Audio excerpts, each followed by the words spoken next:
Ahojte, takže som späť v štvrtej časti o rekonvalescencii po zlomenine stehnej kosti. Dnes si povieme, čo robiť už po tom, ako teploty a prvé bolesti po operácii, teda po nejakých 48 hodinách ustúpia a človek sa asi najlepšie regeneruje doma, takže aj potom prevoze z nemocnice do domov. Takže druhý deň v nemocnici v podstate si človek uvedomí takú tú bezmocnosť, že nevie sa utrieť, nevie sa samostatne, pomaly umyť, vôbec nič, hlavne od tej dolnej časti tela, alebo nevie si pre niečo skočiť, odniesť, ten pohyb je len na barlách, takže fakt, že človek má zrazu taký pocit bezmocnosti, čo je umocnené vlastne ešte aj tými bolestiami alebo tým, že sa nemôže pohybovať voľne. Takže toto je tá najhoršia časť toho celého. A jediné, čo ostáva, dať sa dokopy, cvičiť a dávať v podstate pozor na to, aby človek mal všetky tie živiny, dobrú stravu a nestratil hlavne svalovú hmotu, lebo to je pri tej mojej prvej operácii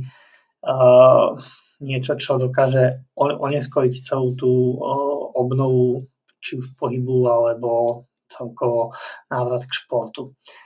Takže prvé dni som cvičiť úplne veľa nemohol, lebo vlastne na tej nohe boli tie šlachy úplne zaseknuté, takže som to musel veľmi opatrne a pomaličky rozhýbavať cvikmi na posteli. A už potom druhý deň, ak sa to trošku zlepšilo, už doniesli aj barové, mal som tie cviky od fyzio, tak už ako keby som trošku viac cvičil, ale samozrejme stále človek, keď má teploty 38 niečo, tak asi tam je nejaký zápalový proces, je tam únava, je tam bolesť, takže fakt to nemôže preháňať. No ale keď som došiel domov, tak som sa snažil už nastaviť nejaký systém cvičenia aspoň 4-5 krát denne, nejakých intervaloch plus chodenie na barlách aspoň okolo domu, keď teda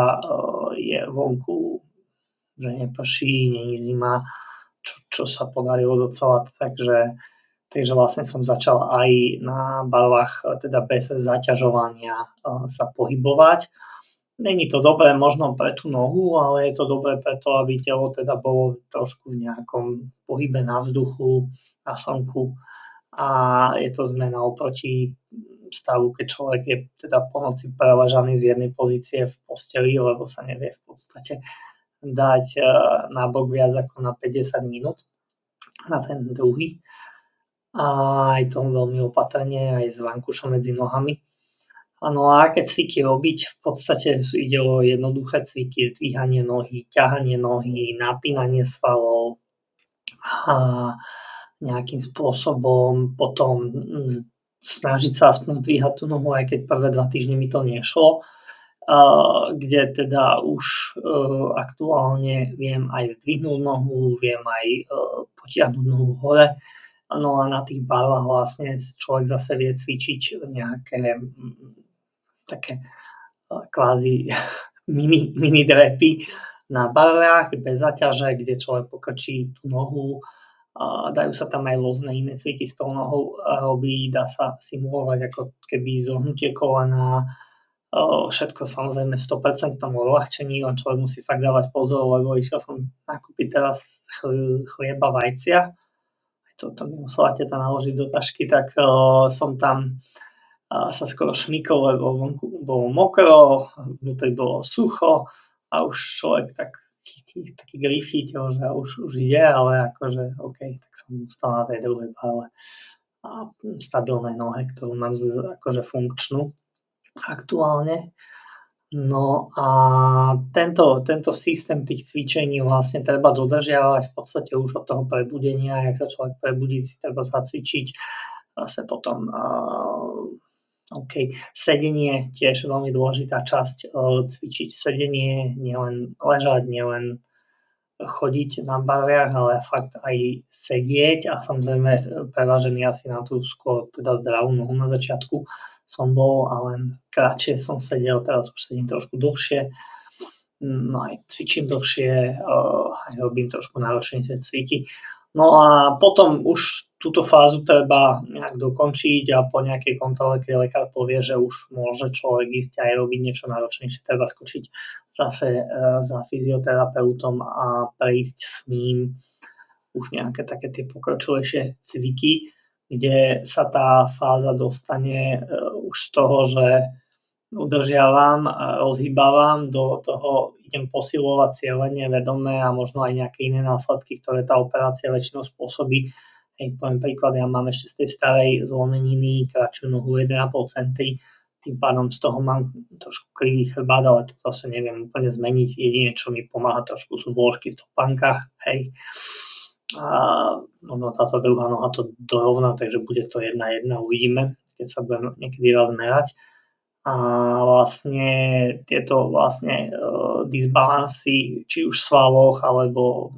ochabnuté svaly na ľavej nohe, silnejšie na pravej, to spôsobuje nejaký disbalans pri chôdzi, pri pohybe, pri športe. Spôsobujú aj potom iné teda nejaké problémy, či už s chrbticou, môžu to byť nejaké príklad aj jak sa to hovorí, zmeny, ktoré proste nepriaznivo pôsobia na celý ten organizmus, hej, že ten pohyb nie je zdravý, takže to treba s tým fyzioterapeutom prejsť a čo najlepšie odladiť čo najskôr po tej operácii, ale to musí povedať lekár, kedy sa to dá. No a dúfam, že čo najskôr budem môcť ísť aj na ten bicykel za mnou, teda stacionár nejaký, lebo to mi pri v podstate operácii predtým tiež pomohlo veľmi, takže čím skôr človek zapojí vlastne fyzioterapeuta, stacionárny bicykel, len tu rozmýšľam, že vlastne ako ja na ňo chcem ísť, takže to bude asi ten najväčší problém, už keď sa tam dostane, tak už ten jednoduchý pohyb je fajn. Takže toľko k cvičeniu, takže už len cvičiť a do toho samozrejme doplnky výživy, dobrá strava a oddych a hlavne nejak aj spánok, lebo ten týždeň vlastne prvý po operácii som mal primerný spánok 4-5 hodín, človek sa budí na teplotu, na bolesť, na dieťa sa zobudí tak na dieťa, ale tak to je také príjemná. No ale vlastne ten spánok, vlastne to je tá regenerácia a človek fakt musí akože spať, takže a ja sa snažím v rámci toho režimu dodržiavať ten spánok, stravu a vlastne ten pohyb, ktorý má byť pravidelný. Takže dúfam, že čo najskôr budem z toho vonku a teraz v pondelok mám kontrolu, tak dúfam, že kosť sa mi nepohla a čo najviac sa to tam nejako zrastlo alebo dalo dokopy. Takže zatiaľ všetko, pekný deň, ďakujem.